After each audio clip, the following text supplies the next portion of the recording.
Assalamualaikum warahmatullahi wabarakatuh. Innal hamdalillah nahmaduhu wa nasta'inuhu wa nastaghfiruh wa na'udzu billahi min shururi anfusina wa min sayyiati a'malina. May yahdihillahu fala mudilla lahu wa may yudlilhu fala hadiyalah. Asyhadu an la ilaha illallah wahdahu la syarika lah wa asyhadu anna sayyidana wa nabiyyana Muhammadan abduhu wa rasuluh. Allahumma shalli wa sallim ala sayyidina Muhammadin wa ala alihi wa sahbihi wa sallam. Amma ba'd.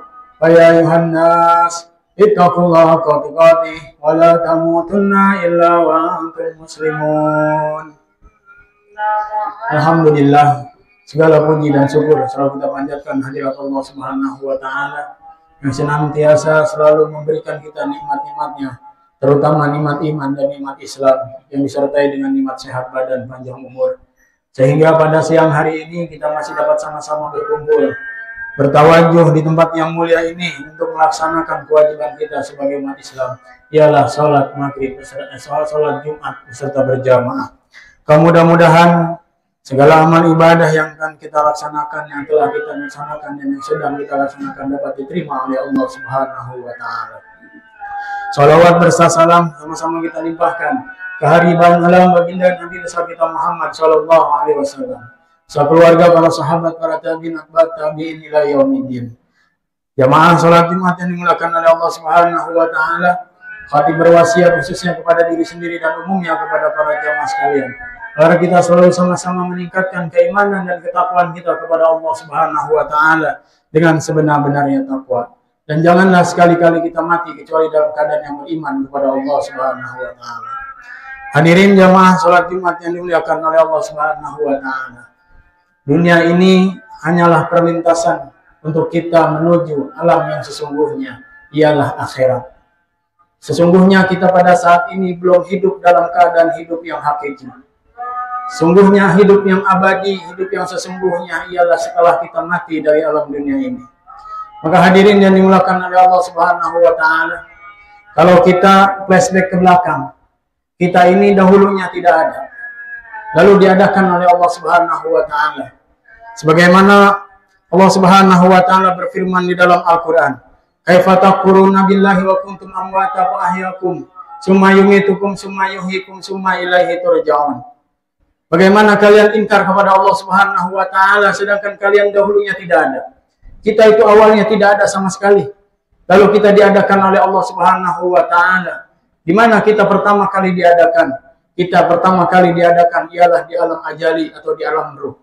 Disitulah kita dipinta pertanggungjawaban atau janji daripada Allah Subhanahu wa taala, agar bagaimana nanti kita setelah dilahirkan ke alam dunia ini, kita akan beriman kepada Allah Subhanahu wa taala dan yakin kepada Allah Subhanahu wa taala sebagaimana Allah Subhanahu wa taala berfirman, "Alastu birabbikum qalu bala syahidna." Maka semuanya ruh yang ada pada saat itu bersaksi bahwa sesungguhnya Allah Subhanahu wa taala adalah Tuhan kita.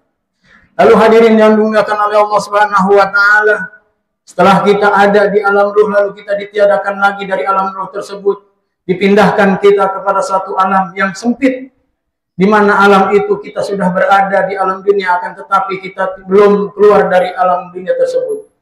Ialah yang kedua adalah alam rahim, di mana kita hidup di alam rahim, di tempat yang sempit, kita makan melalui plasenta dengan izin Allah Subhanahu wa taala. Selama 9 bulan 10 hari kurang lebih kita ada di dalam perut ibu kita. Kita dirizkikan oleh Allah Subhanahu wa taala melalui rizki ibu kita. Maka hadirin yang dimuliakan oleh Allah Subhanahu wa taala, setelah itu kita dikeluarkan dari dalam rahim ibu kita. Wallahu akhrajakum min butuni ummahatikum la ta'lamuna syai'a wa ja'ala lakumus sam'a wal absara la'allakum tashkurun. Allah Subhanahu wa taala yang mengeluarkan kita dari rahim ibu kita. Allah jadikan bagi kita tangan, mata, dan panca indera yang lain agar kita menjadi orang-orang yang bersyukur kepada Allah Subhanahu wa taala. Maka hadirin yang dimuliakan oleh Allah Subhanahu wa taala, maka sesungguhnya di alam dunia inilah kita dipinta pertanggungjawabannya, dipinta janjinya oleh Allah Subhanahu wa taala kepada janji yang dahulu pernah kita ucapkan.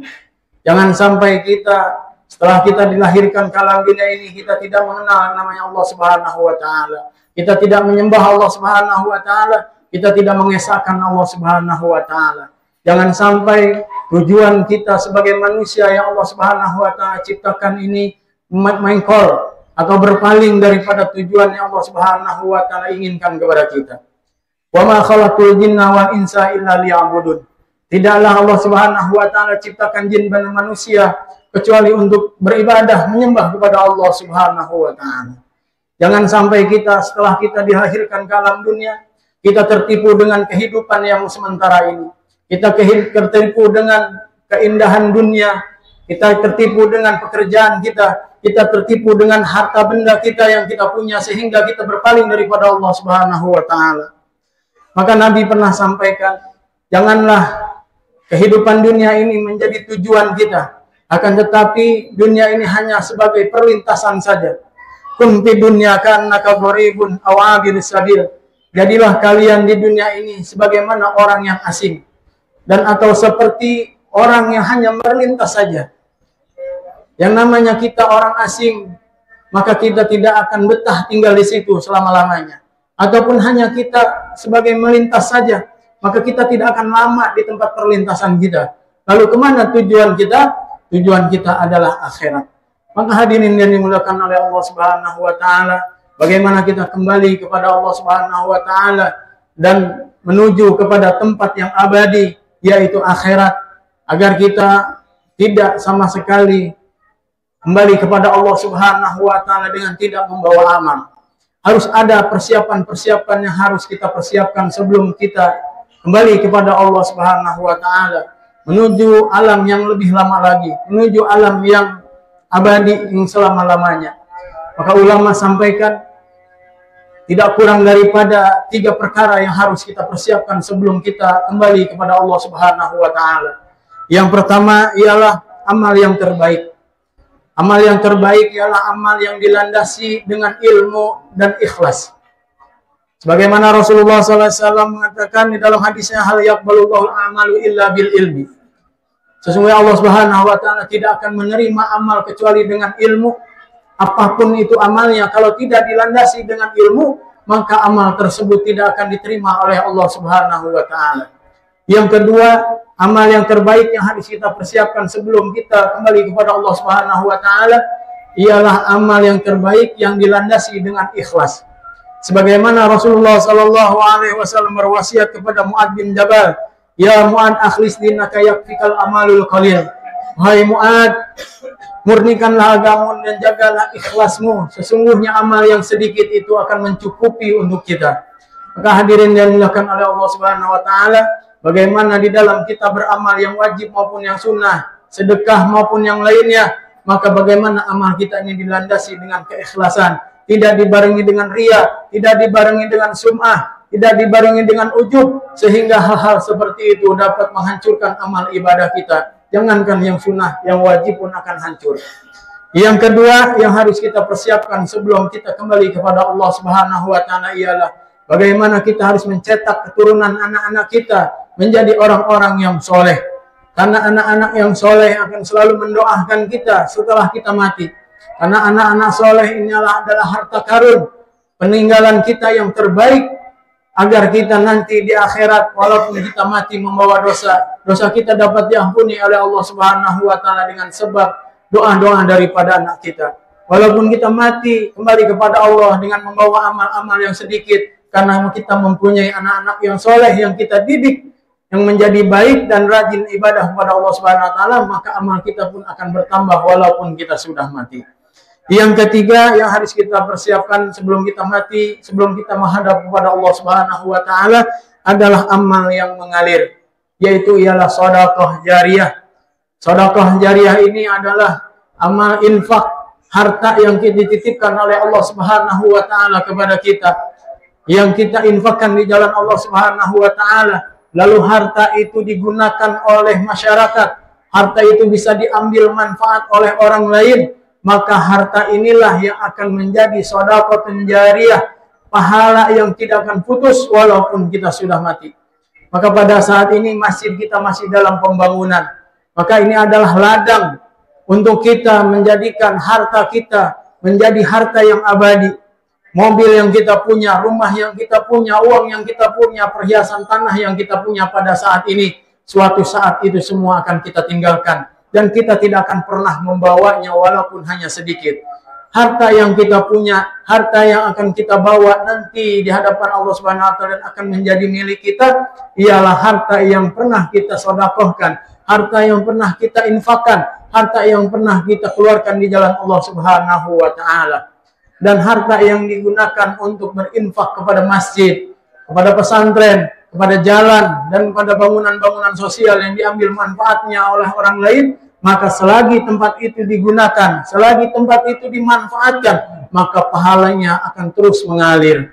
Apalagi kita mensedekahkan harta kita di masjid, seberapa banyak orang yang sholat di masjid tersebut, maka kita akan mendapatkan seberapa besar pahala orang yang ada sholat di dalam masjid tersebut. Maka hadirin yang dimuliakan oleh Allah Subhanahu wa taala, jangan bosan-bosan. Mungkin sudah berapa bulan sampai berapa tahun masjid kita masih dalam sedang pembangunan dan masih membutuhkan biaya yang begitu besar. Mudah-mudahan kita semua dikasih milik rizki oleh Allah Subhanahu wa taala, harta yang barokah, harta yang berlimpah sehingga kita dapat menginfakkan. Bukan semuanya yang Allah pinta, akan tetapi hanya sebagian saja yang Allah pinta dalam diri kita, dalam harta kita. Maka hadirin yang dimuliakan oleh Allah Subhanahu wa taala, maka 3 persiapan ini yang harus kita persiapkan. Apabila kita sudah mempersiapkan 3 perkara ini, maka insya Allah kita akan termasuk orang-orang sa'idun fid dunya, sa'idun fil akhirah. Orang yang bahagia di dunia dan orang yang akan bahagia di akhirat. Apabila 3 perkara ini kita tidak siapkan pada saat ini, maka pastilah kita akan menjadi orang yang bisa jadi saqiyun fid dunya, saqiyun fil akhirah. Celaka kita di dunia, celaka kita di akhirat. Bisa jadi juga kita hanya sa'idun fid dunya, saqiyun fil akhirah. Atau kita hanya bahagia saja di dunia, akan tetapi kita celaka di akhirat. Karena apa? Karena tidak ada persiapan. Karena apa? Karena tidak ada amal yang kita tinggalkan untuk bekal kita di perjalanan kita yang begitu panjang nanti di akhirat. Maka hadirin yang dimuliakan oleh Allah Subhanahu wa taala, dengan kesempatan yang Allah Subhanahu wa taala berikan kepada kita pada saat ini, harta yang Allah Subhanahu wa taala titipkan kepada kita yang pada saat ini, yang sedikit maupun yang banyak, maka Allah Subhanahu wa taala inginkan harta dan hidup kita ini itu bermanfaat, terutama untuk diri kita, keluarga kita, dan untuk orang lain. Mudah-mudahan Allah Subhanahu wa taala berikan kita keberkahan di dalam hidup kita, di dalam keluarga kita, anak istri kita, harta yang Allah Subhanahu wa taala berikan kepada kita, sehingga semuanya dapat bermanfaat untuk kita di dunia dan di akhirat, sehingga semuanya dapat menjadi asbab keselamatan kita di dunia dan di akhirat. Amin ya Allah ya rabbal alamin. Barakallahu li wa lakum fil Qur'anil azim wa nafa'ani wa iyyakum bima fihi minal ayati wa dzikril hakim wa taqabbala minni wa minkum tilawatahu innahu was-sami'ul alim. Wa qur rabbighfir warham wa anta khairur rahimin. Alhamdulillahilladzi ja'ala taqwa libasa sholihin. Ahmaduhu subhanahu wa ta'ala dan abdin mutarifin bisidqil yakin. Wa asyhadu an la ilaha illallah wahdahu la syarikalah al-malikul haqqul mubin. Wa asyhadu anna sayyidana wa nabiyyana Muhammadan abduhu wa rasuluhu sayyidul awwalin wal akhirin. Allahumma shalli wa sallim ala sayyidina Muhammadin wa ala alihi wa sahbihi ajmain. Amma ba'd. Ya ayuhan nas, ittaqullaha haqqa tuqatih wa la tamutunna illa wa antum muslimun. Wa lazimu salata ala khairi khalqi alaihi salatu wassalam. Faqad amarakumullah bidzalik irsyada wa ta'lima wa ijlalan liqadri nabiyyi wa ta'zima. Faqad qala innallaha wa malaikatahu yusholluna 'alan nabi. Ya ayyuhalladzina amanu shallu 'alaihi wa sallimu taslima. Allahumma shalli wa sallim ala sayyidina Muhammadin nabiyil ummiyil awwal wa ala alihi wa sahbihi wa mawala wa radallahu man ashabi Abi Bakr wa Umar wa Utsman wa Ali wa sa'iri ashabi nabiyika ajmain wa nittabi'ina wa man tabi'ahum bi ihsanin ila yaumiddin wa alaina ma hum bi rahmatika ya arhamar rahimin. Allahumma ansur juyusal muslimin wa sakiral muwahhidin. Allahumma ahlikil kafarata wal musyrikin adaka ad-din. Amin ya mujibas syailin. Allahumma fir lil mu'minina wal mu'minat wal muslimina wal muslimat al-ahya'i minhum wal amwat innaka samiun qaribun mujibud da'wat wa qadiyal hajat wa ghafiriz dzunubi wal khati'at bi rahmatika ya arhamar rahimin. Wa ibadallah Innallaha ya'muru bil adli wal ihsan wa ita'i dzil qurba wa yanha 'anil fahsya'i wal munkari wal baghi ya'idukum la'allakum tadhakkarun. Fazkurullaha al-'azima yazkurkum was'aluhu min fadlihi wa la dzikrullahi akbar. Aqimis shalah.